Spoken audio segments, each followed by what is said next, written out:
السلام علیکم ورحمۃ اللہ وبرکاتہ۔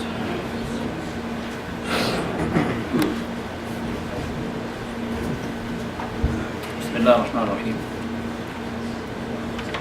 الحمد للہ رب العالمین والعاقبۃ للمتقین والصلاة والسلام علی سید المرسلین نبینا محمد وعلی آلہ وصحبہ اجمعین وبعد۔ حاضرین محترم، برادران اسلام، بزرگوں اور عزیزوں، یہ اللہ تعالیٰ کا خالص، اس کا کرم، اس کا فضل، اس کا احسان ہے کہ اللہ تعالیٰ نے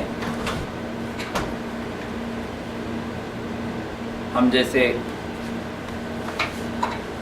بندوں کو اس بات کی توفیق عطا فرمائی کہ اپنے آخری نبی، اس کائنات کے آخری ہادی اور رہبر اور رہنما محمد رسول اللہ صلی اللہ علیہ وسلم کی سیرت مبارکہ کو پیش کرنے اور اس کو سننے کی سعادت ہم جیسے بندوں کو اللہ نے نصیب فرما۔ یہ اللہ کا خالص فضل و کرم ہے۔ اور آج کا یہ درس اس سیرت کے سلسلے کی آخری کڑی ہے۔ جس طرح اس سے پہلے میں نے اس بات کی وضاحت کی، کیونکہ محمد رسول اللہ صلی اللہ علیہ وسلم کے حالات اور آپ کی زندگی کے واقعات اختتام پذیر ہوئے آپ کی وفات کے ساتھ۔ پھر اس کے بعد آپ کی وفات کے سلسلے میں صحابہ کا جو موقف تھا اور صحابہ کے اختلافات جو ہوئے، پھر اس کا جو حل جو نکلا کتاب و سنت کی روشنی میں، محمد رسول اللہ صلی اللہ علیہ وسلم کے فرمان کے مطابق انہوں نے اپنے مسائل کو حل کیا اور امت کے بڑے بڑے مسائل اسی منہج پر حل ہوئے۔ پھر پچھلے درس میں آپ کے سامنے محمد رسول اللہ صلی اللہ علیہ وسلم کے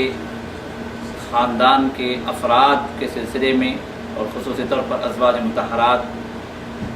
کے حالات پر میں نے مختصر روشنی ڈالی، اور آج کے درس میں مختصر طور پر محمد رسول اللہ صلی اللہ علیہ وسلم کی خلقت مبارکہ اور آپ کے اخلاق مبارکہ، خلقت اور اخلاق، خلق اور خلق۔ عربی کے اندر خلق کہتے ہیں خلقت، جسمانی ساخت کو، اور خلق کہتے ہیں آدمی کے اوصاف کو، اس کے اخلاق کو۔ تو خلق اور خلق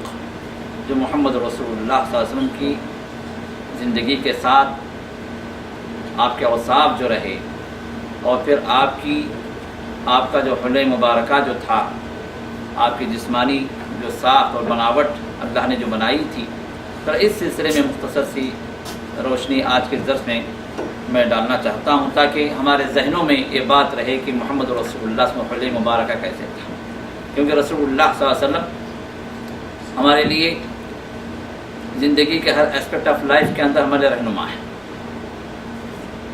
صرف اعمال کے اندر نہیں، اقوال کے اندر نہیں، بلکہ ہماری وضع قطع میں بھی رسول اللہ صلی اللہ علیہ وسلم ہمارے لیے رہنما ہے۔ کیونکہ اللہ تعالیٰ نے جب محمد رسول اللہ صلی اللہ علیہ وسلم کے سلسلے میں ارشاد فرمایا،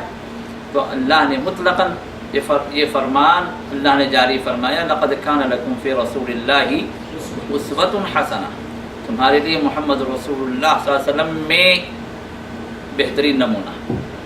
اللہ نے یہ نہیں فرمایا کہ اعمال میں نمونہ ہے، اقوال میں نمونہ، ارادوں میں نمونہ، چال و چلن میں نمونہ، بلکہ اللہ نے مطلقاً فرمایا فی رسول اللہ، اللہ کے رسول میں بہترین اسوہ تمہارے لیے۔ تو محمد رسول اللہ صلی اللہ علیہ وسلم زندگی کے ہر معاملے میں، چاہے وہ ہماری انفرادی زندگی ہو، ہماری اجتماعی زندگی،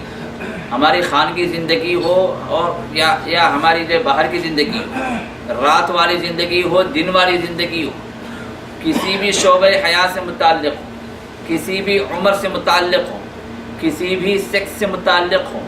کسی بھی جنسیہ سے متعلق ہوں، کسی بھی زبان سے متعلق ہوں، اگر اس دنیا کا وہ انسان ہے تو محمد رسول اللہ صلی اللہ علیہ وسلم کی حیات مبارکہ اس کے لیے آئیڈیل ہے۔ اور اللہ تعالیٰ نے اس آخری نبی کو، اپنے حبیب کو ایسی جامعیت دی ہے، ایسا کمال دیا کہ ہر انسان جو اس دنیا میں آئے محمد رسول اللہ کی زندگی میں جھانک کر دیکھے تو اپنی زندگی کو محمد رسول اللہ کی زندگی پر وہ چسپاں کر سکتا ہے، اس کے مطابق اس روشنی سے اپنی زندگی کے اندر روشنی کو عکس کر سکتا ہے، اور اس روشنی کے مطابق اپنی زندگی کو وہ قائم کر سکتا ہے۔ محمد رسول اللہ کی زندگی کو اللہ تعالیٰ نے، جو انسان جس نظر سے دیکھے اس نظریے سے محمد رسول اللہ صلی اللہ علیہ وسلم کی زندگی میں اس کو نمونہ مل جاتا ہے۔ یہ آپ کی جامعیت ہے، یہ آپ کا اللہ نے جو کمال آپ کو جو دیا تھا، کیونکہ مخلوق کے اندر اللہ تعالیٰ نے کامل مخلوق جو بنائی محمد رسول اللہ کی ذات کو بنائی۔ سب سے اونچا درجہ مخلوق کے اندر اللہ نے جو دیا محمد رسول اللہ صلی اللہ علیہ وسلم۔ اسی وجہ سے علماء فرماتے ہیں کوئی انسان محمد رسول اللہ کے بارے میں کتنا بھی لکھ دے، کتنا بھی کہہ دے، لیکن پھر بھی آپ کے کمال حسن کو وہ بیان نہیں کر سکتا۔ ہماری زبانیں عاجز ہیں، ہماری زبانیں عاجز ہیں، ہمارے قلم عاجز ہیں کہ محمد رسول اللہ صلی اللہ علیہ وسلم کے کما حق ہو ہم آپ کے اوصاف کو، آپ کے اخلاق کو، آپ کے کردار کو، آپ کے حلیے کو ہم بیان نہیں کر سکتے۔ بس افہام و تفہیم کے لیے، قریبی اعتبار سے ہم سمجھنے کے لیے چند باتیں ہم ایک دوسرے کو بول سکتے ہیں، بیان کر سکتے ہیں، ورنہ کما حق ہو محمد رسول اللہ، جس طرح اس کائنات کے اندر آپ نے زندگی گزاری ہے اس کو 100% اگر ہم بیان کرنا چاہیں تو یہ ہمارے لیے ناممکن ہے۔ تو ٹوٹے پھوٹے الفاظ میں یہ جو روایتیں ہمیں صحابہ سے مل رہی ہیں ان کی روشنی میں چند باتیں جو ہم بیان کر سکتے ہیں، بس ان باتوں کی روشنی میں ہم اس محمد رسول اللہ صلی اللہ علیہ وسلم کی خلقت مبارکہ کو اور آپ کے اوصاف حمیدہ کو ہم روشنی کے اعتبار سے ہم عکس کر سکتے ہیں، ورنہ حقیقت میں اس کا جو حق ہے وہ ہم ادا کرنے سے قاصر ہیں۔ اللہ تعالیٰ ہمیں اس سلسلے میں معاف فرمائے، لیکن جتنا کچھ ہم سنیں اللہ ہمیں اس پر عمل کرنے کی توفیق عطا فرما دے، یہ اہم چیز ہے۔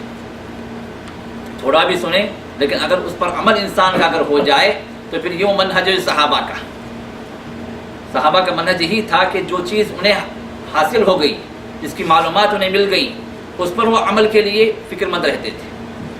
ان کا مسئلہ یہ نہیں تھا کہ زیادہ سے زیادہ معلومات ہو جائیں، معلومات پہ معلومات بڑھتی چلی جائیں، نالج انکریز ہوتا چلا جائے، لیکن عمل کے میدان میں صفر رہیں، یہ ان کا منہج نہیں تھا۔ ان کا منہج کیا تھا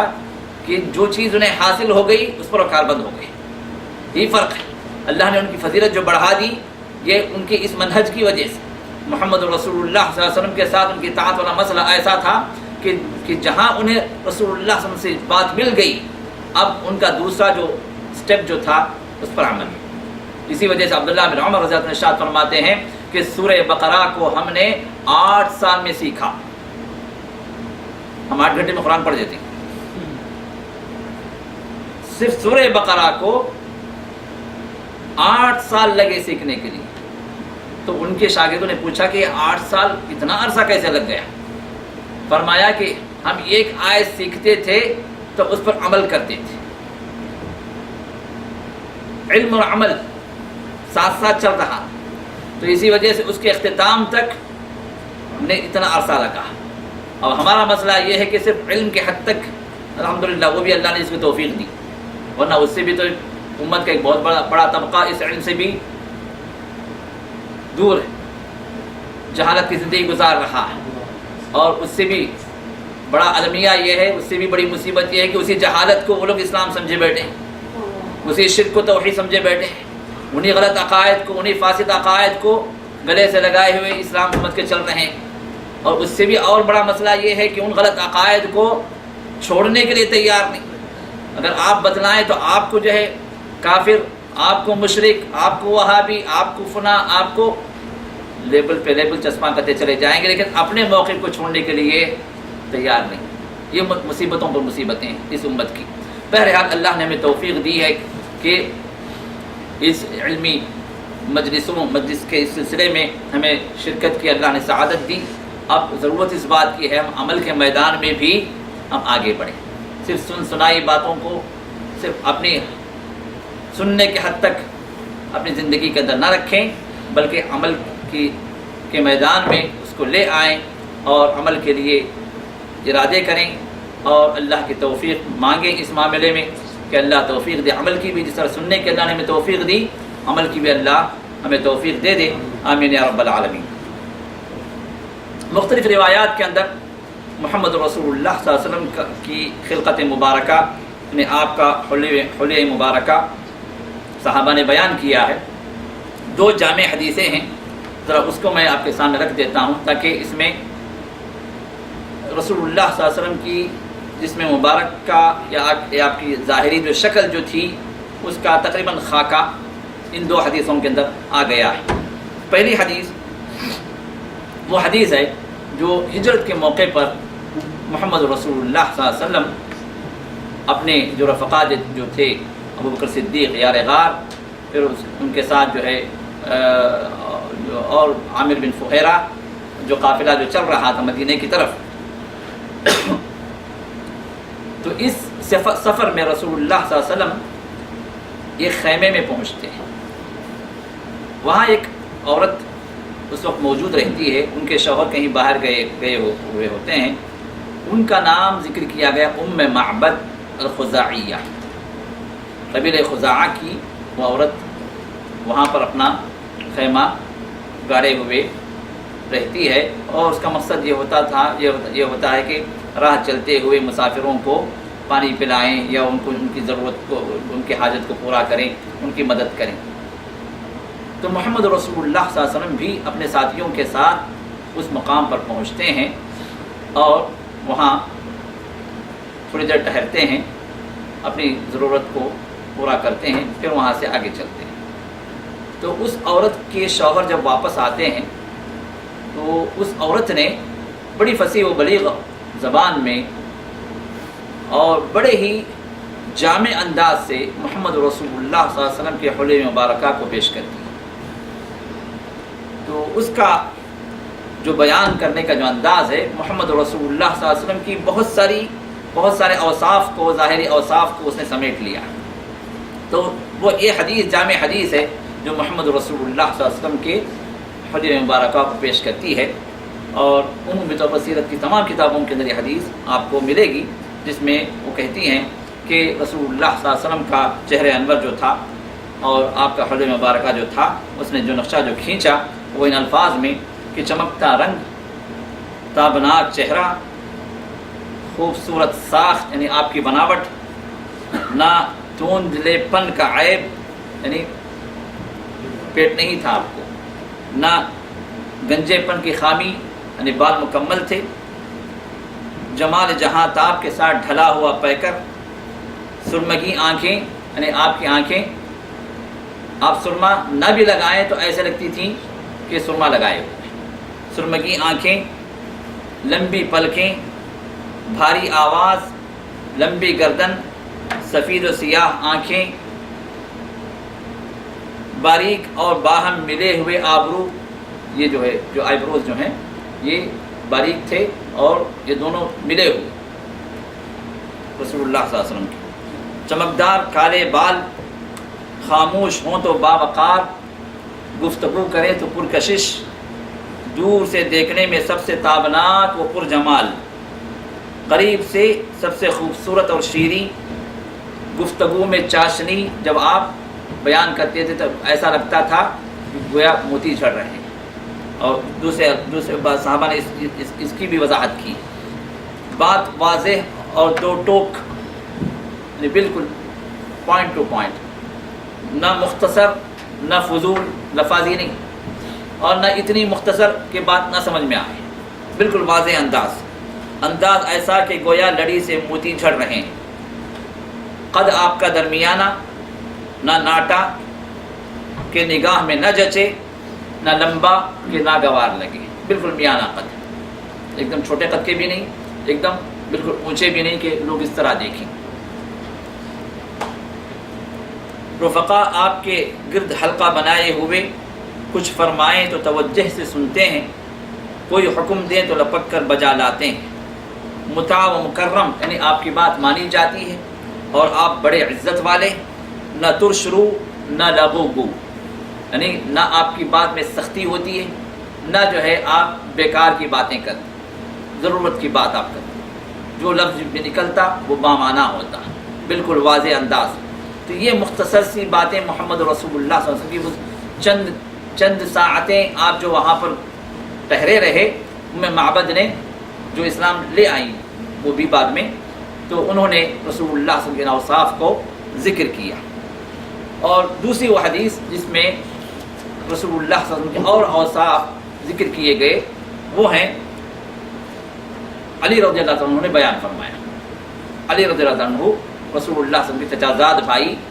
ابو طالب کے بیٹے، لیکن رسول اللہ صلی اللہ علیہ وسلم کی کفالت میں بچپن سے رہے کہ ابو طالب کی اولاد زیادہ تھیں اور ابو طالب کی معاشی حالت جگرگوں تھی، تو محمد رسول اللہ صلی اللہ علیہ وسلم نے علی کو اپنی کفالت میں لے لیا اور بچپن سے یہ آپ کی پرورش میں رہے، پھر آگے آپ کے داماد بھی بنے فاطمہ کے شوہر۔ تو یہ بیان فرماتے ہیں کہ رسول اللہ صلی اللہ علیہ وسلم نہ لمبے تڑنگے تھے نہ ناٹے کھوٹے، یعنی درمیانی قد کے تھے، لوگوں کے حساب سے درمیانہ قد تھا، بال نہ زیادہ گھنگریالے تھے نہ بالکل کھڑے کھڑے، یعنی بالکل بعض لوگوں کے بالکل جیسے سوڈانی وغیرہ افریقن کنٹریز کے بالکل گھنگریالے ہوتے ہیں، نہ ویسے تھے، نہ بالکل سیدھے سیدھے جیسے فلپینس وغیرہ کے ادھر والا، تو تھوڑے سے گھنگریالے لیے ہوئے، تھوڑے سے اس کے اندر خم تھا، دونوں کے بیچ کی کیفیت تھی، رخسار نہ بہت زیادہ پرگوشت تھا، رخسار یعنی آپ کے گال بہت زیادہ گوشت والے نہیں تھے، نہ تھوڑی چھوٹی اور پیشانی پست یعنی چھوٹی تھوڑی نہیں تھی، بلکہ تھوڑی سی وسعت والی، اور پیشانی بھی بالکل تنگ نہیں تھی، تھوڑی سی وسعت والی تھی، چہرہ کسی قدر گولائی لیے ہوئے تھا، یعنی تھوڑا سا راؤنڈ ٹائپ، رنگ گورا گلابی، یعنی ایک دم گورا ایسا بھی نہیں کہ جو بالکل بعض لوگوں کا بالکل ایک دم وائٹ جو ہوتا، اور نہ جو اس طرح سرمئی انداز کا یا کہ جو سانولا رنگ ہو، بلکہ گلابی رنگت لیے ہوئے تھا، آنکھیں سرخی مائل، پلکیں لمبی، جوڑوں اور مونڈھوں کی ہڈیاں بڑی بڑی، یعنی آپ کے کندھے وسعت کے ساتھ تھے، سینے پر ناف تک بالوں کی ہلکی سی لکیر تھی، اور باقی بدن بالوں سے خالی تھا، جسم بال سے خالی، ہتھیلی اور پاؤں پر گوشت یعنی بھرے ہوئے تھے، چلتے تو قدرے جھٹکے سے پاؤں اٹھاتے، جب آپ پیر رکھتے تو بالکل فرم انداز سے، بالکل ڈھیلے ڈھالے انداز سے نہیں، بلکہ جما کر آپ قدم رکھتے اور یوں چلتے گویا کسی ڈھلوان پر چل رہے ہیں، زمین صاف، زمین اپنی جگہ ہموار ہوتی، لیکن آپ کے چلنے کا انداز ایسے ہوتا ہے گویا آدمی اوپر سے اتر رہا ہے، تو کیسے اترتا ہے؟ پاؤں جما کر مضبوطی کے ساتھ، تو اسی انداز سے آپ چلتے، جب کسی طرف ملتفت ہوتے تو پورے وجود کے ساتھ ملتفت ہوتے، کوئی آدمی ادھر سے بات کر رہا تو آپ ایسے چہرہ نہیں گھماتے بلکہ پوری طرح اس طرف متوجہ ہو جائے، کوئی ادھر سے بات کر رہا تو پوری طرح متوجہ ہو جائے، تو صرف چہرہ اس کی طرف نہیں پھیرتے بلکہ آپ اپنے پورے جسم مبارک کے ساتھ اس کی طرف مڑتے، جب کسی طرف ملتفت ہوتے تو پورے وجود کے ساتھ ملتفت ہوتے، دونوں کندھوں کے درمیان مہر نبوت تھی، دونوں کندھوں کے درمیان میں اللہ تعالیٰ نے ایک آپ کے لیے گوشت کا ایک اضافی ٹکڑا جو ہے اللہ تعالیٰ نے آپ پیدا کیا تھا، جو جس کی علامت نبی ہونے کے اعتبار سے پچھلی کتابوں میں ذکر کی گئی، توریت میں رسول اللہ صلی اللہ علیہ وسلم کی مہر نبوت کا ذکر کیا گیا ہے، جس کا ثبوت سلمان فارسی ڈھونڈتے ہوئے آئے تھے۔ سلمان فارسی جب اسلام لے آئے تو اسلام لانے سے پہلے محمد رسول اللہ صلی اللہ علیہ وسلم کی علامات جو انہوں نے اہل کتاب سے سنی تھی، جن کی خدمت میں وہ رہے کئی سالوں، تو ان علامات میں سے ایک علامت کیا تھی کہ محمد رسول اللہ صلی اللہ علیہ وسلم ایک تو اس جگہ پر آئیں گے جہاں پر کھجور کے باغات ہوں گے، اور وہ تھا مدینہ، تو ایک علامت تو یہ تھی۔ دوسری علامت یہ تھی کہ یہ نبی صدقے کا مال نہیں کھائے گا بلکہ ہدیہ تحفہ اگر دیا جائے تو کھائے گا، تو یہ علامت بھی انہوں نے محمد رسول اللہ کے ساتھ انہوں نے جانچ لی۔ پھر تیسری علامت باقی تھی، وہ تھی کہ محمد رسول اللہ کے دونوں کندھوں کے درمیان میں پیٹھ میں مہر نبوت ہوگی، جو ایک انڈے سے تھوڑا سا بڑا سائز کا جو گوشت کا لوتھڑا آپ کے پیٹھ میں موجود تھا، جس میں کافی تل تھے، کافی تلوں کا گویا ایک جمگھٹا تھا اس میں۔ تو رسول اللہ صلی اللہ علیہ وسلم کی اس علامت کو پچھلی کتابوں میں ذکر کیا گیا۔ تو آپ سارے انبیاء کے خاتم تھے، یعنی آپ آخری نبی ہیں، آپ کے بعد کوئی نبی آنے والا نہیں تھا۔ سب سے زیادہ سخی اور سب سے بڑھ کر جرأت مند، سب سے زیادہ آپ شجاعت والے تھے، سب سے زیادہ صادق اللہجہ، سچ کہنے والے، اور سب سے بڑھ کر عہد و پیمان کے پابند، سب سے زیادہ نرم طبیعت اور سب سے شریف ساتھی۔ یہ کون بیان کر رہے ہیں؟ آپ کے داماد علی بن ابی طالب رضی اللہ تعالیٰ عنہ، جو آپ صلی اللہ علیہ وسلم کو اچانک دیکھتا ہیبت زدہ ہو جاتا، یعنی مبہوت ہو جاتا۔ رسول اللہ صلی اللہ علیہ وسلم کا پلے مبارکہ اچانک اس کے سامنے اگر آ جائے، آپ کو دیکھ لے، تو وہ ایک حیرت کے عالم میں، وہ جس طرح محمد رسول اللہ صلی اللہ علیہ وسلم کے سابق جو انبیاء گزرے ہیں، ان میں سے اللہ تعالیٰ نے جن کو حسن عطا کیا تھا کون تھے؟ یوسف علیہ السلام۔ یوسف علیہ السلام، تو یوسف علیہ السلام جب گزرے عورتوں کی مجلس سے، عزیز مصر کی بیوی نے جب وہ ان پر فریفتہ ہوئی، اور یہ عزیز جو خاندان کی عورتوں نے ملامت کیا، تو اس نے کہا کہ ذرا دیکھوں تو صحیح، اس کو دیکھ کر تمہاری جذبات اور تمہاری کیفیت کیا ہوتی ہے۔ تو ان کو بٹھایا اپنے مجلس میں، اور یوسف سے کہا کہ ذرا ادھر سے گزرو۔ تو جب وہاں سے وہ گزرنے لگے تو یہ مبہوت ہو گئیں، اور زبان سے جو الفاظ نکلے وہ کیا تھا؟ ان ھذا الا ملک کریم، یہ تو ایک بزرگ فرشتہ، یہ تو انسان نہیں۔ یعنی اچانک جب نظر پڑی ان پر تو حیرت کے عالم میں ڈوب گئی، اور محمد رسول اللہ صلی اللہ علیہ وسلم کو اللہ تعالیٰ نے اس سے زیادہ حسن عطا کیا۔ یہ حسن اپنی جگہ مکمل تھا، خلقت کے اعتبار سے، مخلوق ہونے کے اعتبار سے۔ تو اب یہ جو آدمی اچانک دیکھتا ہیبت زدہ ہو جاتا، جو جان پہچان کے ساتھ ملتا،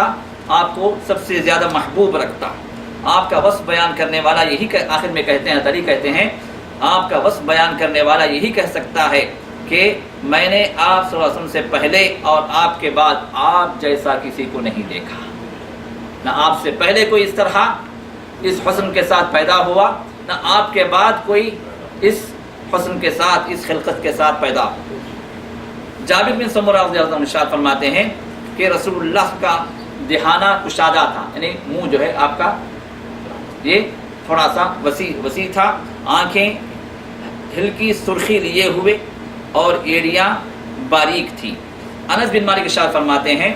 کہ آپ کی ہتھیلیاں کشادہ تھیں، یعنی وسعت کے ساتھ تھی، کھلی ہوئی تھی، اور رنگ چمکدار، نہ خالص سفید نہ گندم گوں۔ وفات کے وقت سر اور چہرے کے 20 بال بھی سفید نہ ہوئے تھے، 20 بال بھی سفید نہیں ہوئے تھے، جبکہ رسول اللہ صلی اللہ علیہ وسلم کی عمر کیا تھی؟ 63 سال تھی، اور بعض روایتوں میں کہتے ہیں 18 یا 17 یا 18 بال آپ کے سفید ہوئے تھے۔ صرف کنپٹی کے بالوں میں سفیدی تھی، اور چند بال گنے چنے سر کے سفید تھے۔ برا بن عازب رضی اللہ عنہ کا بیان ہے کہ آپ کا پیکر درمیانی تھا، دونوں کندھوں کے درمیان دوری تھی، بال دونوں کانوں کی لو تک پہنچتے تھے، کانوں کی لو تک پہنچ۔ رسول اللہ کے بال جو ہے مختلف حالات میں مختلف انداز کے تھے، جس میں یہ بات آتی ہے کہ لما، جمہ، وفرا، یہ 3 آپ کے بالوں کے سٹیجز تھے۔ کبھی آپ لما کا مطلب آدھے کان تک، اور جمہ کا مطلب ہے کہ کان کے نیچے تک، وفرا کا مطلب کندھوں کے نیچے تک۔ تو اس طرح رسول اللہ سے مختلف حالات میں ان بالوں کو اس انداز سے وافر مقدار میں رکھا کرتے تھے، جس کو ہم عام طور پر کہتے ہیں کہ گردہ کہتے ہیں جی۔ اس انداز سے رسول اللہ کے بال ہوا کرتے تھے۔ شروع میں آپ یہودیوں کی موافقت میں مانگ نہیں نکالتے تھے، پھر اس کے بعد جب یہودیوں کی مخالفت کا حکم آیا تو رسول اللہ صلی اللہ علیہ وسلم درمیان سے مانگ نکالا کرتے تھے۔ جابر بن سمرہ کی ایک روایت یہ بھی ہے کہ آپ نے فرمایا کہ میں نے ایک بار چاندنی رات میں رسول اللہ صلی اللہ علیہ وسلم کو دیکھا، اور آپ پر سرخ جوڑا تھا، سرخ لباس پہن سکتے ہیں، بعض لوگ کہتے ہیں سرخ لباس نہیں پہنا، رسول اللہ صلی اللہ علیہ وسلم نے پہنا، لیکن اس میں کہ سرخ خالص نہ ہو، خالص سرخ نہ ہو، کیونکہ خالص سرخ جوڑا ہمارے پاس پہنتا ہے، پہنتی ہے تو اب وہ خالص سرخ جو ہے عورتوں کے لیے خاص رکھ لیا گیا ہے۔ تو اب اس صورت میں کوئی رنگ اگر عورت کے لیے خاص ہے تو وہ مرد نہ پہنے، جیسے پنک کلر کے جو ہے یہ کہتے ہیں زنانہ کلر کہتے ہیں۔ تو اس طرح کسی معاشرے کے اندر کوئی خاص رنگ یا کوئی خاص لباس عورتوں کے لیے اگر خاص کر دیا گیا ہے تو اس صورت میں اس معاشرے میں مرد نہ پہنے۔ رسول اللہ صلی اللہ علیہ وسلم نے سرخ جوڑا پہنا، لیکن بعض روایتوں میں بات آتی ہے وہ دھاری دار تھا، وہ اس میں دھاریاں تھیں، بالکل خالص سرخ نہیں تھا۔ تو فرماتے ہیں کہ میں رسول اللہ صلی اللہ علیہ وسلم دیکھتا اور چاند کو دیکھتا، 14ویں کا چاند، اور رسول اللہ صلی اللہ علیہ وسلم اس چاند کی روشنی میں آپ کے سامنے موجود۔ فرماتے ہیں کہ میں کبھی آپ کے چہرے انور پر نظر ڈالتا، کبھی چاند کو دیکھتا کہ ان دونوں میں کون خوبصورت ہے۔ پھر آخر میں میں اس نتیجے پر پہنچا کہ آپ صلی اللہ علیہ وسلم چاند سے زیادہ خوبصورت ہیں۔ یہ صحابہ کا تجزیہ تھا۔ اب ذرا غور کریں آپ، یہ چاند سے زیادہ خوبصورت چہرہ ہمارے پاس جو ہے، داڑھی جن کی نہیں ہے، مونچھیں جن کی نہیں ہے، بالکل صاف ہو تو کہتے ہیں دیکھو ابھی چاند کی طرح چہرہ ہے۔ ہاں، جبکہ صحابہ کہتے ہیں کہ یہ تو رسول اللہ صلی اللہ علیہ وسلم کا چہرہ انور ہے جو چاند سے زیادہ، 14ویں کے چاند سے زیادہ خوبصورت ہے، لیکن یہ چہرہ انور وہ ہے جس کے اندر گھنی داڑھی تھی۔ آپ کے چہرے پر گھنی داڑھی تھی، خفیف بھی نہیں، ایسی بھی نہیں کہ جو بالکل جو لینس لگا کر دیکھیں، بعض لوگوں کی داڑیاں جو بالکل ایسی لینس بھی لگائے تو نظر نہیں آتی، کہتے ہیں نہیں داڑھی ہے جی۔ داڑھی کی کم از کم مقدار یہ ہے کہ آپ کے مونچھ سے زیادہ، کم از کم مقدار، اور مونچھ کتنی ہو جو آپ کے ہونٹ کے نیچے نہ گریں۔ آپ کھائیں پئیں تو آپ کے ہونٹ کو، آپ کے کھانے پینے کو نہ لگے، تو ہونٹوں کی جو باؤنڈری ہے وہاں تک مونچھ، تو یہ مونچھ کی لمٹ ہے۔ اور داڑھی اس سے زیادہ، داڑھی اس سے زیادہ جو کم از کم حد ہے۔ اور زیادہ سے زیادہ حد کیا ہے؟ بعض نے کہا کہ ایک مٹھی سے زیادہ آپ کتر سکتے ہیں، لیکن در حقیقت ایک مٹھی والا جو عمل ہے اور محمد رسول اللہ سے ثابت نہیں۔ یہ بات صحابہ سے اس کا ثبوت ہے۔ عبداللہ بن عمر رضی اللہ عنہ اور عبداللہ بن مسعود رضی اللہ تعالیٰ عنہ، ان سے یہ بات مروی ہے کہ ایک مٹھی سے زائد وہ عمرے کے بعد یا حج کے بعد قطر لیا کرتے تھے، لیکن رسول اللہ صلی اللہ علیہ وسلم سے کوئی حد بندی ثابت نہیں۔ تو کم از کم والی جو لمٹ آپ کو احادیث سے ملتی ہے، لیکن زیادہ سے زیادہ والی لمٹ کوئی لمٹ نہیں ہے۔ جتنی اللہ آپ کو توفیق دے دے اتنی آپ رکھیں، اس میں کوئی لمیٹیشن نہیں ہے کہ اتنی ہی رکھنا اتنی ہی رکھنا، جتنی بھی رکھیں جتنی بھی بڑھائیں اس میں خیر ہے، لیکن بڑھانے کے ساتھ ساتھ اس کا جو جمال ہے اس کو آپ باقی رکھیں۔ بعض لوگ داڑھی کا مطلب ہے کہ چھوڑ دیا جائے، چھوڑنے کا مطلب ہاتھ ہی نہ لگائیں، ہاتھ نہ لگانے کا مطلب جیسے بے تحاشا بڑھتی جائے، جس سمت میں نکلتی چلی جائے ویسے ہی چھوڑ دیا جائے، یہ مطلب نہیں، یہ مراد نہیں ہے اس سے، کیونکہ اس میں مراد کیا ہے کہ انسان کو اللہ نے جمال عطا کیا، خوبصورت مخلوق اللہ نے بنائی، اور اس میں سے بھی اللہ تعالیٰ نے سب سے زیادہ خوبصورتی کس کو عطا فرمائی؟ محمد رسول اللہ صلی اللہ علیہ وسلم کو۔ اور محمد رسول اللہ صلی اللہ علیہ وسلم نے جو اس امت کو تعلیم دی ہے، فرمایا ان اللہ جمیل یحب الجمال، کہ اللہ تعالیٰ جمیل ہے، خوبصورت ہے، خوبصورتی کو پسند کرتا ہے، خوبصورتی کو پسند کرتا ہے۔ داڑھی رکھیں، داڑھی بڑھائیں، لیکن خوبصورتی کے ساتھ، خوبصورتی والا عمل کہ آپ اپنے آپ کو اپنے اہل خاندان کے سامنے، اپنی بیوی کے سامنے، اور اپنے جو ہے دوست احباب کے سامنے اور دوسرے انسانوں کے سامنے ایسی خوبصورتی کے ساتھ پیش کریں کہ ان کو بھی داڑھی والے اس عمل کے اندر محبت ہو جائے۔ یہ نہیں کہ آپ اس طرح جو اپنی داڑھی کو پیش کریں کہ لوگ جو نفرت کی نظر سے دیکھنے لگے، یا یہ کہیں بھائی ایسے ہی جنگلی لوگ ہوتے ہیں، یا ایسے ہی جو ہے بد تہذیب لوگ ہوتے ہیں، یا ایسے ہی جو یہ وہ لوگ ہوتے ہیں جو انسیولائزڈ ہیں۔ تو اس طرح کی باتیں بنانے والوں کے لیے آپ جو ہے ایک تماشا نہ بنے۔ داڑھی وہ عمل ہے جو مبارک عمل ہے اور آپ کی خوبصورتی میں اضافہ کرنے والا عمل ہے، تو خوبصورت انداز سے اس داڑھی کو رکھیں۔ تو محمد رسول اللہ کے چہرے پر داڑھی تھی، بلکہ تمام کسی صحابی کے بارے میں بات نہیں آتی کہ انہوں نے کبھی داڑھی مڈائی ہو، بلکہ کسی منافق کے بارے میں بات نہیں آتی کہ اس نے داڑھی مڈائی۔ رسول اللہ صلی اللہ علیہ وسلم کے دور میں منافقین بھی داڑھی رکھا کرتے، بلکہ کفار کے بارے میں بھی یہ بات آتی ہے، ابو جہل کے بارے میں یہ بات آتی ہے کہ وہ ان لوگوں کے چہروں پر داڑیاں تھیں۔ داڑھی منڈانے والا عمل کس کے ساتھ تھا؟ مجوسیوں کے ساتھ تھا، یہودیوں کے ساتھ تھا، جو غیر مسلمین تھے ان کے ساتھ اس کا ذکر ملتا، لیکن کسی مسلمان کے بارے میں اس بات کا ذکر نہیں ملتا کہ داڑھی وہ منڈایا کرتے تھے۔ تو لہذا داڑھی کا رکھنا میرے دوستو یہ صرف جو ہے سنت والا عمل نہیں، بلکہ محمد رسول اللہ صلی اللہ علیہ وسلم کے احکامات میں داخل۔ آپ نے داڑھی کو رکھنے کا حکم دیا، داڑھی کو مونچھوں سے زیادہ بڑھانے کا حکم دیا، تو لہذا داڑھی کا رکھنا، داڑھی کا چہرے پر آنا ایک مسلمان کی نشانی بھی ہے اور رسول اللہ کے حکم کی تعمیل بھی ہے۔ تو لہذا اس معاملے میں ذرا ہمارے وہ احباب ذرا غور کریں اور اس عمل کے لیے آگے بڑھیں جو محمد رسول اللہ صلی اللہ علیہ وسلم کے حکم کے لحاظ سے واجب ہونے والا یہ عمل ہے۔ تو اسی کے ساتھ ساتھ ابو ہریرہ رضی اللہ عنہ ارشاد فرماتے ہیں کہ میں نے رسول اللہ صلی اللہ علیہ وسلم سے زیادہ خوبصورت کوئی چیز نہیں دیکھی۔ ابو ہریرہ جو ہے سن 7 ہجری میں خیبر کے موقع پر اپنے قبیلے کے ساتھ آ کے مسلمان ہوئے، قبیلہ دوس۔ اس وقت سے لے کر محمد رسول اللہ 11 ہجری میں وفات پائے، یعنی 4 سالہ رفاقت آپ کی رہی اور ہمیشہ آپ کے ساتھ رہا کرتے تھے۔ تو آپ فرماتے ہیں کہ آپ سے زیادہ خوبصورت کسی کو میں نے نہیں دیکھا، لگتا تھا سورج آپ کے چہرے میں رواں دواں، گویا سورج کی روشنی گویا یہیں سے پھوٹ رہی، اور میں نے رسول اللہ سے بڑھ کر کسی کو تیز رفتار نہیں دیکھا، لگتا تھا کہ زمین آپ کے لیے لپیٹی جا رہی ہے، جبکہ ہم اپنے آپ کو تھکا مارتے تھے اور آپ بالکل بے فکر ہو کر چلتے تھے۔ مسافت آپ کے لیے کوئی معنی نہیں رکھتی تھی، اللہ تعالیٰ گویا آپ کے لیے زمین کو گویا قریب کر دیا تھا، لپیٹ دیا تھا، اس انداز سے آپ چلا کرتے تھے۔ عمر بن خطاب، ایک اور روایت میں یہ بات آتی ہے کہ آپ جب غضبناک ہوتے، ناراض ہوتے تو چہرہ سرخ ہو جاتا، گویا دونوں رخساروں میں دانے انار نچوڑ دیا گیا، انار کا رس گویا جو ہے نچوڑ دیا گیا،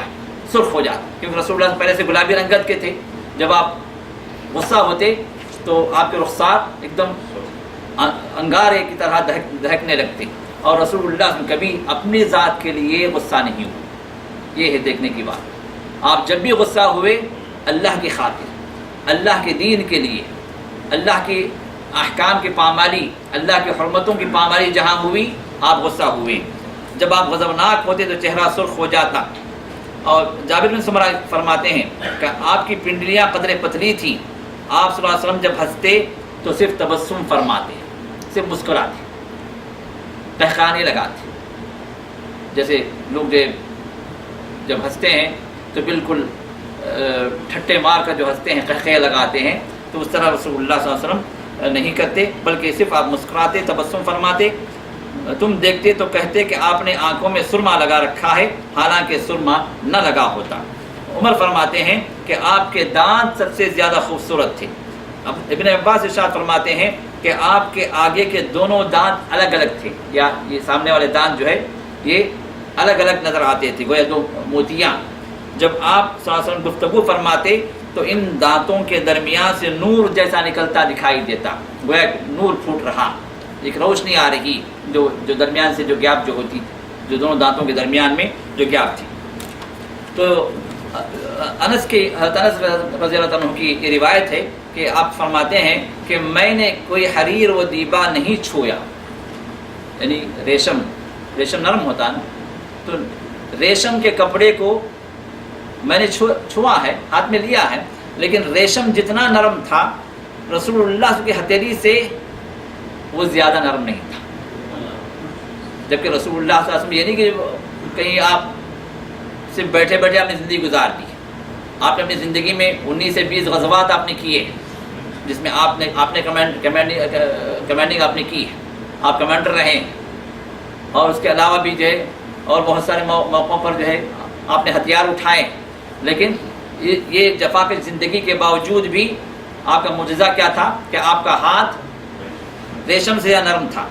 اور نہ کبھی کوئی عنبر یا مشک یا کوئی ایسی خوشبو سونگھی جو رسول اللہ کی خوشبو سے بہتر رہی ہو، ایسی کوئی خوشبو نہیں۔ مختلف خوشبوئیں میں نے سونگھی ہیں، لیکن رسول اللہ صلی اللہ علیہ وسلم کے پسینے مبارکہ سے جو خوشبو پھوٹتی تھی، آپ کے جسم سے جو خوشبو پھوٹتی تھی، وہ اس سے کہیں زیادہ یہ زیادہ خوشبودار تھی اس مشک سے، اس عنبر سے جو اس دنیا میں موجود ہے۔ پھر فرماتے ہیں کہ میں نے آپ کا ہاتھ اپنے چہرے پر رکھا تو برف سے زیادہ ٹھنڈا اور مشک سے زیادہ خوشبودار تھا، ٹھنڈک ہوتی تھی آپ کے ہاتھ میں، جبکہ جسم گرم تھا لیکن ہاتھ آپ کے ٹھنڈے ہوتے تھے۔ انس فرماتے ہیں کہ آپ کا پسینہ گویا موتی ہوتا تھا، موتی کے دانے جو ہے گویا جھڑ رہے ہیں، ایسے پسینہ، جب آپ کا پسینہ ٹپکتا تو ایسے معلوم ہوتا کہ گویا موتی کے دانے جھڑ رہے ہیں۔ اور ام سلیم جو انس کی ماں ہیں وہ فرماتی ہیں کہ یہ پسینہ ہی سب سے زیادہ عمدہ خوشبو ہوا کرتی تھی۔ تو رسول اللہ صلی اللہ علیہ وسلم کبھی کبھار آرام فرماتے ہیں ان کے گھر میں، تو جو ہے وہ چمڑے کا بستر ہوتا تھا، چمڑے کی کوئی ایک شیٹ ہوتی تھی، تو اس پر رسول اللہ صلی اللہ علیہ وسلم آرام فرماتے، تو گرمی کی وجہ سے پسینہ جب وہاں جمع ہو جاتا اس چمڑے پر تو یہ جمع کر لیتے، جمع کر کے اپنی شیشی میں بوتل میں رکھ لیتے، اور کہتے ہیں کہ سب سے زیادہ جتنی خوشبوئیں ہمارے پاس موجود ہوتی ان میں سے سب سے زیادہ خوشبودار محمد رسول کا پسینہ ہوتا تھا۔ تو یہ مختصر سے، اور اسی طرح آپ کے کندھوں کے درمیان مہر نبوت تھی جو کبوتر کے انڈے جیسی اور جسم میں مبارک ہی کے مشابہ تھی، یہ بائیں کندھے کی نرم ہڈی کے پاس تھی، بائیں پیچھے جو نرم ہڈی جو ہے نا، جو کندھے کے پیچھے جو نکلتی، تو اس کے قریب بائیں کندھے کی نرم ہڈی کے پاس تھی، اور اس پر تلوں کا جمگھٹ تھا، جیسے میں نے اسے شروع میں، یہ مہر نبوت تھی جو رسول اللہ صلی اللہ علیہ وسلم کی علامت پچھلی کتابوں کے اندر بیان کی گئی۔ تو یہ آپ کی خلقت مبارکہ تھی جو اللہ کی طرف سے گویا ایک معجزہ تھا اور کمال حسن تھا جو اللہ تعالیٰ نے محمد رسول اللہ کی شکل میں اس دنیا میں اللہ نے مبعوث فرمایا تھا۔ اس کے علاوہ اب اس کے بعد رسول اللہ کے اوصاف اور اخلاق ہیں، یہ تو ایک دریا، ایک تو سمندر ہے، تو اور اس میں ہم جتنا بھی کہیں رسول اللہ صلی اللہ علیہ وسلم کی سیرت کے اعتبار سے وہ کم ہے۔ اب ہمارے سے اس مختصر سے وقت میں ہم کیا کہیں، بس صرف یہ ہم اتنا کہہ سکتے ہیں کہ رسول اللہ صلی اللہ علیہ وسلم کو کہ آپ کے زبان مبارک کے اعتبار سے آپ کے جو کلمات یا آپ کے جو ارشادات جو آپ نے جو فرمائے ہیں، یہ بھی اللہ کی طرف سے معجزات ہیں، جس میں رسول اللہ ارشاد فرماتے ہیں اعطیت جوامع الکلم، مجھے جامع کلمات کا معجزہ عطا کیا گیا، یعنی مختصر سے الفاظ میں ایسی بات کہہ دینا کہ جس پر کتابیں لکھ دی جائیں۔ اور رسول اللہ صلی اللہ علیہ وسلم کئی احادیث مبارکہ ایسی ہیں جس پر علماء نے کتابیں لکھی ہے لیکن پھر بھی جو ہے اس پہ سیرابی نہیں ہوئی، پھر بھی اس کے معانی اور مطالب باقی۔ اور رسول اللہ کے کئی احادیث ایسے ہیں جس کو جو زندگی کے قوانین کے اعتبار سے لوگوں نے جو ہے اس کو جو رکھ لیا، قانون بنا دیے گئے، تو اس کئی احادیث طرح رسول اللہ کے موجود ہیں۔ اور رسول اللہ صلی اللہ علیہ وسلم کو عرب کی تمام زبانوں کا علم تھا، جبکہ آپ کہیں گئے نہیں، کسی سے زبان آپ نے حاصل نہیں کی، لیکن جتنے قبیلے آتے تھے رسول اللہ صلی اللہ علیہ وسلم اس قبیلے کی زبان میں ان سے بات کرتے تھے۔ صحابہ جو بیٹھے ہوتے تھے وہ مبہوت، ان کو کچھ پتہ بھی نہیں ہوتا تھا کہ رسول اللہ کیا بات کر رہے ہیں اس سے، جبکہ رسول اللہ صلی اللہ علیہ وسلم نہ ان کے قبیلے میں گئے ان کی زبان کو سیکھا، تو قبائل کی زبان آپ ان کی زبانوں میں بولتے تھے، عرب کی تمام زبانوں کا علم آپ کو عطا ہوا تھا۔ اور اس کے علاوہ آپ کی جو بولنے کا جو انداز جو تھا، آپ کی جو فصاحت، آپ کی جو بلاغت جو تھی، وہ عام لوگوں کے درمیان میں موجود نہیں تھی۔ بردباری کے اعتبار سے قوت برداشت اور آپ کی مشکلات پر صبر کی جو قوت جو تھی وہ کسی اور کے اندر اتنی زیادہ نہیں تھی جتنی محمد رسول اللہ صلی اللہ علیہ وسلم کے ساتھ تھی۔ اور کیسے نہ ہوتی، کیونکہ یہ اللہ کا آخری نبی ہے جو اس پیغام کو آخری دنیا تک پہنچانے کی اللہ نے ذمہ داری دی، تو جتنے مشاکل، جتنے مصائب آنے والے ہیں جو ان کے ساتھ موجود تھے، ان پر صبر اگر نہ کرتے تو پھر یہ پیغام ہم تک نہیں پہنچتا۔ وہ مشکلات، وہ مصائب جو آپ کے ساتھ ہوئے تمام انبیاء سے زیادہ ہوئے، تو محمد رسول اللہ صلی اللہ علیہ وسلم کی چہیتی بیوی بھائی عائشہ رضی اللہ عنہا ارشاد فرماتی ہے کہ پچھلے انبیاء کا جب ذکر ہوا تو آپ نے پوچھا کہ یا رسول اللہ صلی اللہ علیہ وسلم کہ آپ کے ساتھ بھی مصائب و شدائد ہوئے، تو آپ نے فرمایا کہ اشد الناس بلاء الانبیاء ثم الامثل فالامثل، سب سے زیادہ سخت مصیبتیں کس کو آتی ہیں، آزمائشیں کس کو آتی ہیں، انبیاء کو آتی ہیں، جو اللہ کے قریب ترین بندے۔ پھر اللہ سے جتنا زیادہ بندہ قریب ہوتا اسی اعتبار سے اس کو مشکلات آئیں، اور محمد رسول اللہ صلی مخلوق میں سب سے زیادہ اللہ کے قریب، اسی اعتبار سے آپ پر آزمائشوں کا دور بھی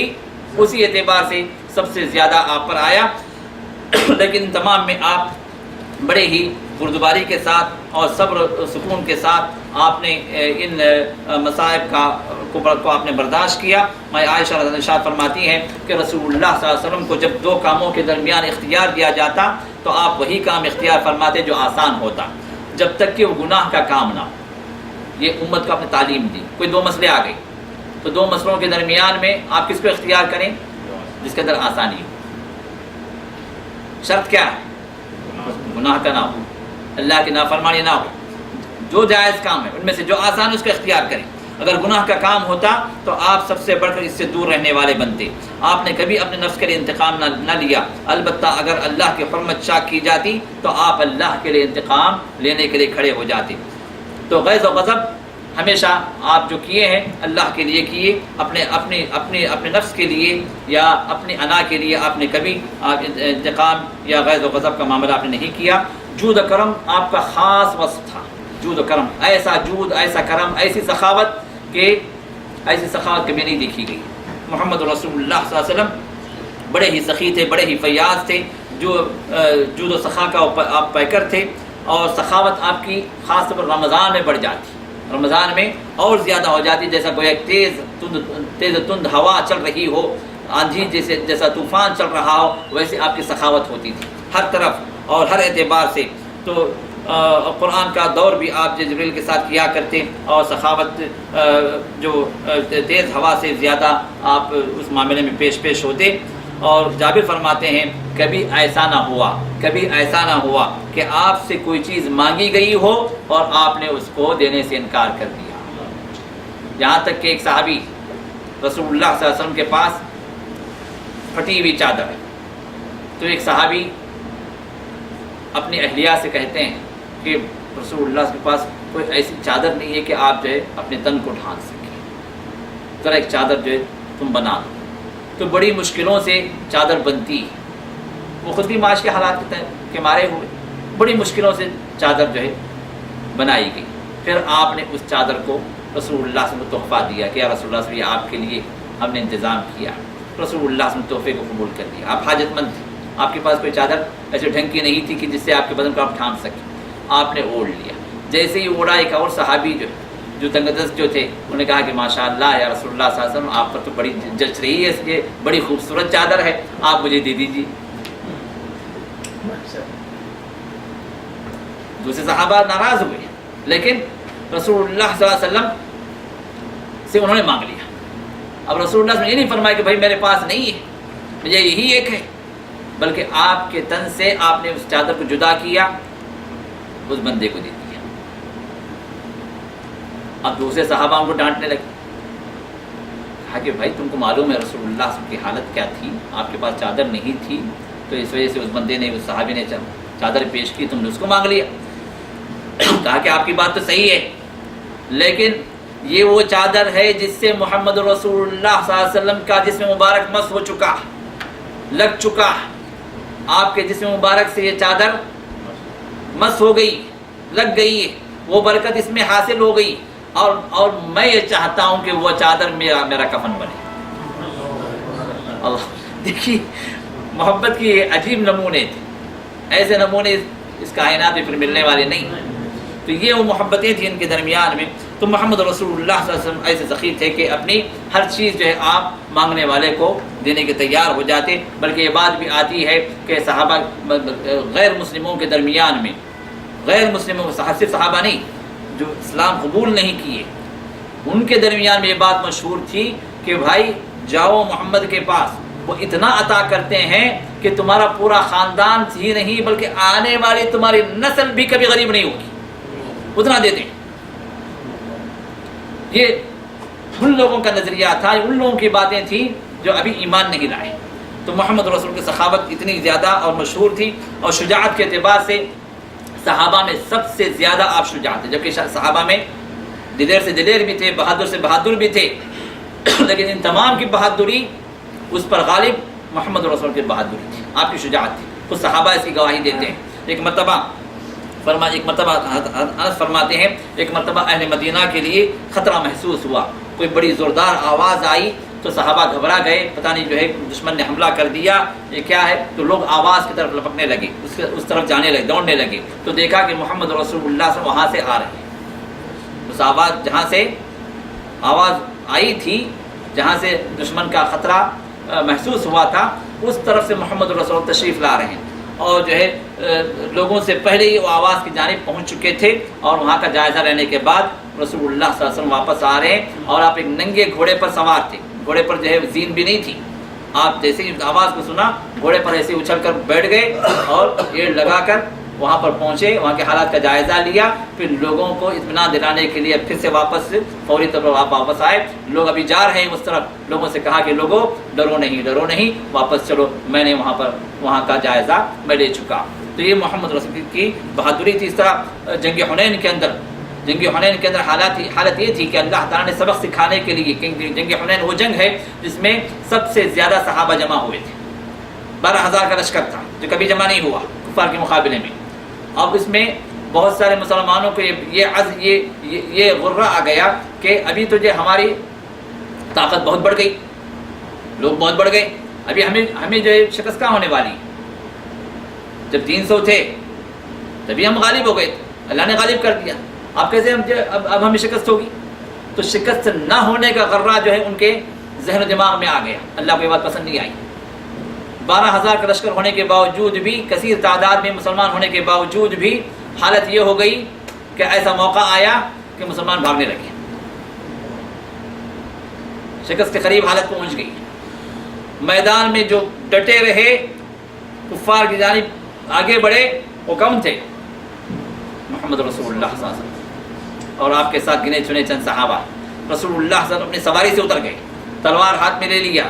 تلوار سونتے ہوئے آپ آگے بڑھتے ہیں۔ انا النبی لا کذب انا ابن عبد المطلب، یہ آپ جو ہے رضیہ اشعار پڑھتے ہوئے آگے، میں وہ نبی ہوں جو جھوٹا نہیں ہوں، میں عبد المطلب کا پوتا ہوں۔ اس طرح کے اشعار جو رضیہ اشعار تھے وہ پڑھتے ہوئے آپ آگے بڑھتے چلے گئے۔ عباس کو کہا کہ عباس تم کدھر ہو؟ عباس قریب آئے تو کہا کہ پکارو، اہل بدر کدھر ہیں؟ اہل رضوان، بیعت رضوان والے کدھر ہیں؟ انصار کدھر ہیں؟ مہاجرین کدھر ہیں؟ پھر جو نام بنام جو پکارنے لگے، جو معلوم ہوا کہ محمد رسول اللہ صلی اللہ علیہ وسلم یہاں پر اس جگہ موجود ہیں، تو لوگ پھر پلٹ کر واپس آئے۔ پھر جو ہے وہ شکست جو ہونے والی تھی اللہ نے بچا لیا اور پھر دشمن کو ہرا دیا۔ تو محمد رسول اللہ صلی اللہ علیہ وسلم کبھی میدان جنگ میں پیٹھ پھیر کر آپ نہیں یہ کمانڈر کے اعتبار سے پیچھے بڑھ گئے، لوگوں کو جاؤ آگے جاؤ، شہید ہو جاؤ، میں یہاں بیٹھا رہتا ہوں، نہیں، محمد رسول اللہ سب سے پہلے آگے ہوتے تھے۔ یہ آپ کی شجاعت تھی، آپ کی بہادری تھی جو صحابہ کے درمیان میں مسلم تھی۔ اور اسی طرح جہاں آپ اتنے بہادر تھے اتنے ہی آپ با حیا تھے، آپ کے اندر حیا کوٹ کوٹ کر بھری ہوئی تھی۔ یہاں تک صحابہ کہتے ہیں کہ پردے کے اندر پردہ نشین جو کنواری لڑکی کی جو حیاداری ہوتی ہے، جو شرم و حیا ہوتی ہے، اس سے کہیں زیادہ شرم و حیا محمد رسول اللہ کے ساتھ تھی۔ آپ کبھی آپ کے ساتھ کوئی ناگوار بات ہوتی تو آپ کے چہرے سے پہچان لیتے صحابہ، چہرے متغیر ہو جاتا، چہرے پر جو ہے وہ کیفیت نہیں رہی تھی جو کیفیت عام حالات میں ہوتی تھی۔ نگاہ ہمیشہ آپ کی پست رہتی تھی، نگاہ ہمیشہ نیچے رہتی تھی، کبھی آپ جو ہے نگاہ اوپر رکھے ہوئے آپ بات نہیں کرتے تھے، نگاہ نیچے رکھ کر آپ بات کرتے تھے۔ اور جو ہے حیا اور کرم نفس کا عالم یہ تھا، کسی سے ناگوار بات آپ روبرو نہیں کہتے، ناگوار بات تم نے ایسا کیا، تم نے نہیں، منبر پر چڑھ جاتے، ما بال الناس ما بال اقوام یفعلون هكذا، کیا بات ہے کہ لوگ اس طرح کر رہے ہیں، کیا بات ہے کہ لوگ جو اس طرح بول رہے ہیں، کیا بات ہے لوگوں کے اندر یہ نظریہ عام ہو رہا ہے، یہ باتیں چل رہی، آپ نے کسی کو تم نے ایسا کیا، تمہاری غلطی یہ تھی، کبھی محمد رسول اللہ اس طرح اصلاح نہیں کرتے تھے۔ اصلاح آپ کی اس طرح ہوتی تھی کہ لوگوں کو آپ بغیر کسی کو پوائنٹ آؤٹ کیے ہوئے آپ لوگوں کو ان کی غلطیوں کی طرف نشاندہی فرماتے تھے۔ آپ سب سے زیادہ عادل، پاک دامن، صادق اللہجہ، عظیم الامانہ تھے، جس کے معترف کون تھے؟ مشرکین بھی تھے۔ امین، صادق کے لقب دیے ہوئے تھے نبوت سے پہلے۔ اور رسول اللہ صلی اللہ علیہ وسلم کے بارے میں یہ بات آتی کہ ایک بار ابو جہل نے کہا، ہم آپ کو، اے محمد، ہم آپ کو جھوٹا نہیں کہتے کیونکہ آپ کبھی جھوٹ نہیں بولے، معلوم ہے آپ بالکل سچے ہیں، لیکن جو چیز آپ لے آئے نا اس کو ہم ماننے کے تیار نہیں، اس کو ہم جھٹلا رہے ہیں۔ اسی وجہ سے اللہ نے آیت نازل فرمائی، فَإِنَّهُمْ لَا يُكَذِّبُونَكَ، اے نبی علیہ السلام یہ جو آپ کو نہیں جھٹلا رہے ہیں، آپ کو جھوٹا نہیں کہہ رہے ہیں لوگ، وَلَٰكِنَّ الظَّالِمِينَ بِآيَاتِ اللَّهِ يَجْحَدُونَ، بلکہ یہ ظالم اللہ کی آیتوں کا انکار کر رہے ہیں۔ تو یہ رسول اللہ صلی اللہ علیہ وسلم نبوت سے پہلے بھی صادق اور امین کے لقب سے تھے، اور سب سے زیادہ وصف آپ کا یہ تھا کہ اللہ نے اتنا مرتبہ آپ کو دینے کے باوجود بھی آپ کبھی فخر و غرور کے عالم میں کبھی نہیں پہنچے،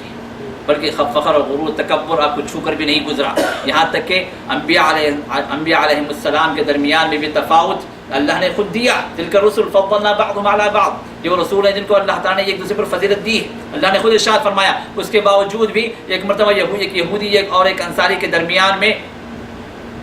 جھگڑا ہو گیا۔ جھگڑا کیا ہوا؟ اس نے یہودی نے کہا کہ قسم ہے موسیٰ کی، جن کو جو ہے اللہ تعالیٰ نے سب سے زیادہ بڑا درجہ دیا کہ موسیٰ کو ماننے والا تھا، اور ان کو اور جو ہے اس صحابی کو انہوں نے کہا کہ موسیٰ سے بڑھ کر ہمارے نبی محمد رسول اللہ صلی اللہ علیہ وسلم، تم نے موسیٰ کو کیسے بڑا کہہ دیا؟ جھگڑا شروع ہو گیا، ہاتھا پائی تک معاملہ آ گیا۔ محمد رسول اللہ سے یہ بات پہنچی، آپ نے فرمایا کہ دیکھو نبی کو نبی پر فوقیت نہ دو، جبکہ جو ہے اللہ نے فوقیت دی، جبکہ یہاں پر آپ کے خاکساری آپ نے نہیں فرمایا ہاں میں سب سے بڑا ہوں،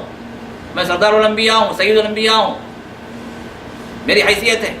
آپ چاہتے تھے فرماتے تھے، جبکہ بات حق تھی، لیکن اس کے باوجود بھی محمد رسول اللہ صلی اللہ علیہ وسلم اپنے عاجزی اور ان کے ساری کو ہم پر ظاہر کرتے فرمایا کہ لا تفرقوا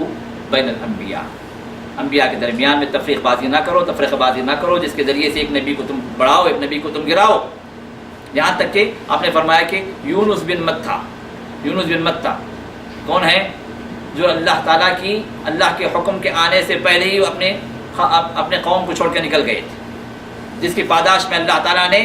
انہیں کہاں پہنچایا؟ مچھلی کے پیٹ میں پہنچا دیا، تاکہ انہیں احساس ہو کہ انہوں نے اللہ کی نافرمانی کی، اللہ کا حکم آنے سے پہلے ہی وہ قوم کو چھوڑ کر نکل گئے، اور اللہ کا کرنا ایسا ہوا کہ یہ نکل کر چلے گئے، قوم جو ہے پریشان ہو گئی، بھائی نبی یہاں سے چلا گیا، اب اللہ کا عذاب ہمیں آنے والا ہے، اب عذاب سے بچنا ہے تو کیا کام کرنا ہے؟ صرف ایک ہی کام، توبہ کرو، آ جاؤ ایمان لے آ جاؤ، اللہ کو پکڑ لو، تبھی بچیں گے عذاب سے۔ تو پوری قوم جمع ہو گئی، 1 لاکھ سے زیادہ، 100,000 او یزیدون، 1 لاکھ سے زیادہ جو ہے مجمع تھا ان لوگوں کا، سب جمع ہوئے میدان میں، رونے لگے، گڑگڑانے لگے، اے اللہ ہم تجھ پر ایمان لاتے ہیں تو ہمیں بچا لے، ہم پر عذاب نہ بھیج۔ اب یہاں ایمان لے آ گئے، نبی غائب، تو اللہ تعالیٰ نے نبی کو پھر سے واپس کیا۔ تو یونس بن اللہ کے رسول شاہ فرماتے ہیں کہ یونس بن متہ پر بھی تم مجھے فوقیت نہ دو۔ یہ کیا ہے؟ ایک نبی کے درمیان میں اگر تم تفضیل دینا چاہو تو رسول اللہ منع فرمائے، لیکن عمومی طور پر تمام انبیاء پر فضیلت اللہ نے آپ کو عطا فرمائی، اس کو بیان کر سکتے ہیں آپ، لیکن آپ یہ نہ کہیں کہ عیسیٰ پر نبی ہمارے نبی فوقیت رکھتے ہیں، موسیٰ پر فوقیت رکھتے ہیں، یونس بن متہ پر فوقیت رکھتے ہیں، یحییٰ پر، زکریا، نام بنام یہ فوقیت دینے سے رسول اللہ صلی اللہ علیہ وسلم نے منع فرمایا۔ لیکن عمومی طور پر تمام انبیاء اور رسولوں کے درمیان میں سب سے زیادہ فضیلت والے رسول، عظیمت والے، اولو العزم من الرسل، عظیمت والے رسول ہیں جو 5 ہیں۔ کون کون ہیں؟ نوح، ابراہیم، موسیٰ و عیسیٰ، محمد صلی اللہ علیہ وسلم۔ اور ان 5 کے اندر بھی سب سے زیادہ فضیلت اللہ نے کس کو دی؟ محمد رسول اللہ صلی اللہ علیہ وسلم کو دی ہے، اس کو ہم بیان کریں گے اور اس پر ہم ایمان لے آئیں گے۔ محمد رسول کے حدیث اس کو بیان کرتی ہیں، تو لہٰذا رسول اللہ صلی اللہ علیہ وسلم اتنے بڑے درجے پر فائز ہونے کے باوجود بھی، انبیاء کے سردار، رسولوں کے سردار، اور اس پر کائنات کے مخلوق پر اللہ تعالیٰ نے آپ کو سب سے زیادہ درجہ دیا ہے، اس کے باوجود بھی محمد رسول اللہ صلی اللہ علیہ وسلم نے بادشاہوں کی زندگی نہیں گزاری، آپ نے فقیروں اور مسکینوں کی زندگی گزاری ہے۔ بلکہ ایک مرتبہ رسول اللہ سو رہے تھے، حسیر کی جو کاڑیاں جو ہوتی ہیں آپ کے جسم مبارک پر پیوست ہو گئی، حسیر کا پورا نقشہ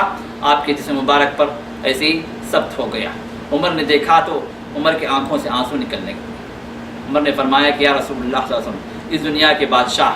بڑے عیش و آرام سے ہیں، اور ان کے ایسے نرم گوداز بستر ہیں، گدے ہیں کہ جس میں جو ہے انہیں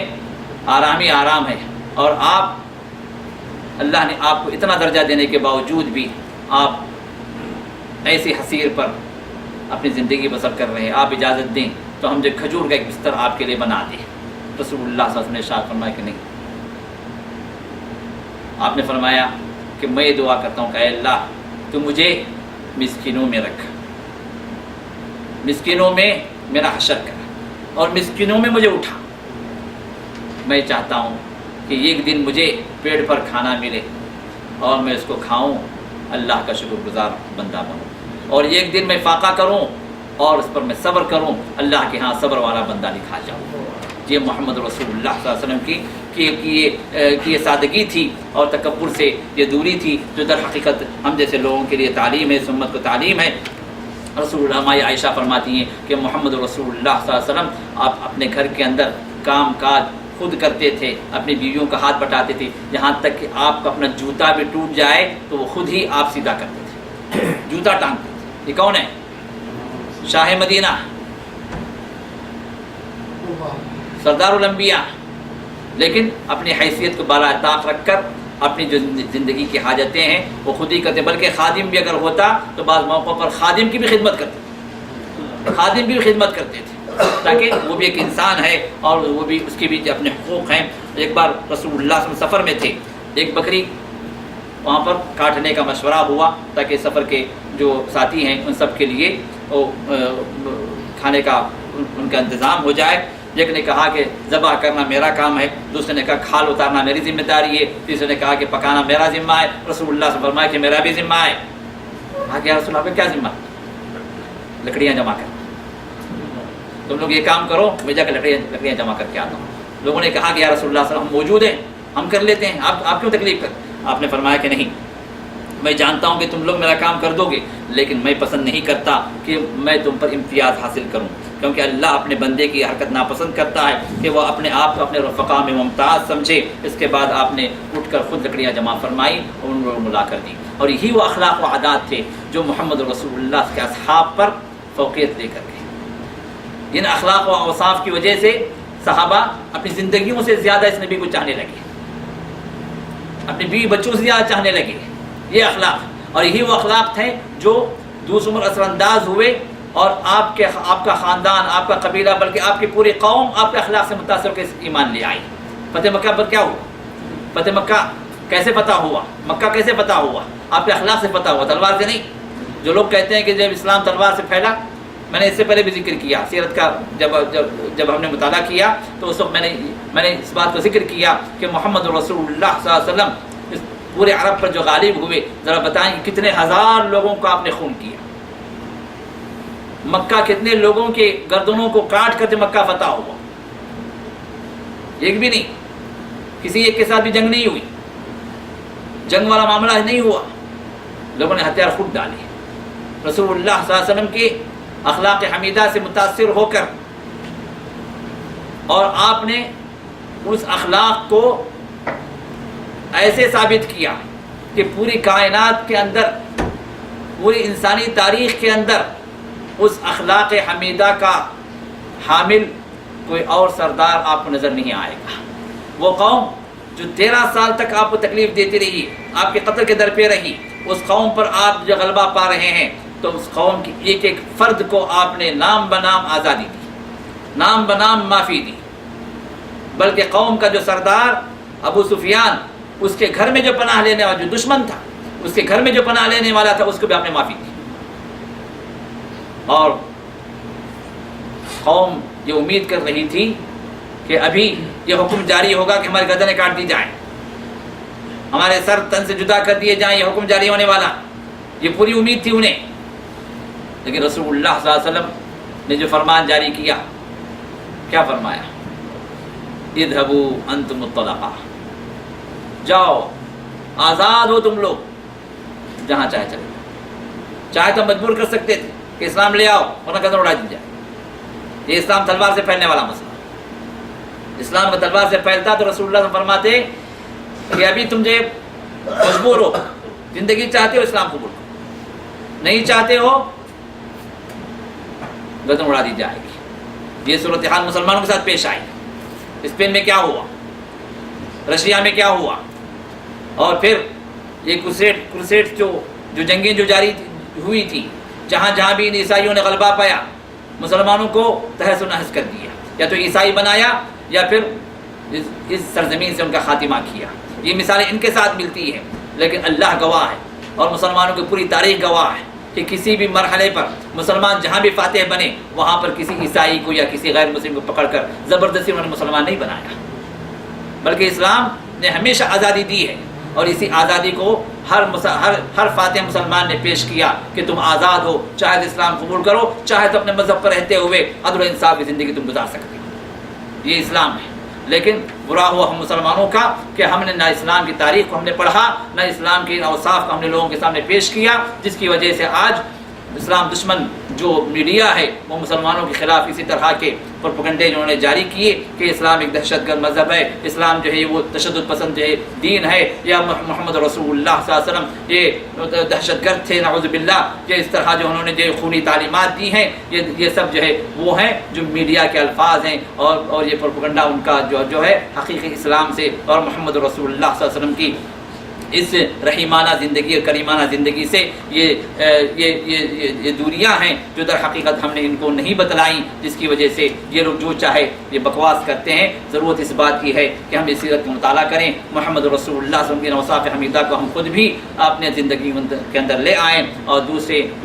دوسرے جو اقوام ہیں ان کے سامنے محمد رسول اللہ صلی اللہ علیہ وسلم کے ان اخلاق کو پیش کریں، تاکہ ان کے سامنے معلوم ہو، تاکہ ان کے ذہنوں میں یہ بات معلوم ہو، یہ بات آ جائے، اور ان کی زندگیوں میں یہ بات ان کے سامنے آ جائے کہ محمد صلی اللہ علیہ وسلم وہ نہیں ہیں جو میڈیا پیش کر رہا ہے، بلکہ محمد رسول اللہ کی تعلیمات برعکس وہ ہیں جو اسلام جو دین رحمت ہے، تو یہ محمد صلی اللہ علیہ وسلم بھی رحمت للعالمین ہیں، جنہوں نے رحمت کا پیغام اپنی زندگی میں عمل کرتے ہوئے، صرف زبانی نہیں بلکہ زندگی پر عمل کرتے ہوئے، زندگی کے اقوال و افعال کے اعتبار سے آپ نے اس رحمت کے پیغام کو پیش کیا ہے۔ اور آج بھی اگر دنیا اگر رحمت چاہتی ہے، سکون چاہتی ہے، اگر پیس اگر چاہتی ہے، تو محمد رسول اللہ کے تعلیمات موجود ہیں، آپ کے اخلاق اور آپ کے اوصاف موجود ہیں، جس کا اگر کوئی اختیار کرے تو در حقیقت رحمت کی طرف آ سکتا ہے۔ ورنہ اگر اس سے کوئی انسان اگر دور اختیار کر رہا ہے، کوئی قوم اگر اس سے دور ہے، تو پھر وہ رحمت کی زندگی نہیں بلکہ زحمت کی زندگی گزارے گی، اور وہی مسائل اور وہی مشاکل جو آج دنیا میں موجود ہیں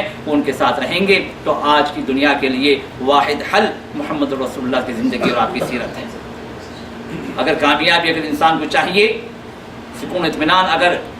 انسانی معاشرے میں چاہیے، تو محمد رسول اللہ کی اوصاف، آپ کی سیرت مبارکہ، یہی یہ فائنل سلوشن ہے، یہی وہ آخری حل ہے جو اس پوری امت کے لیے محمد رسول اللہ سے پیش کیا ہے۔ اور اللہ تعالیٰ نے جس طرح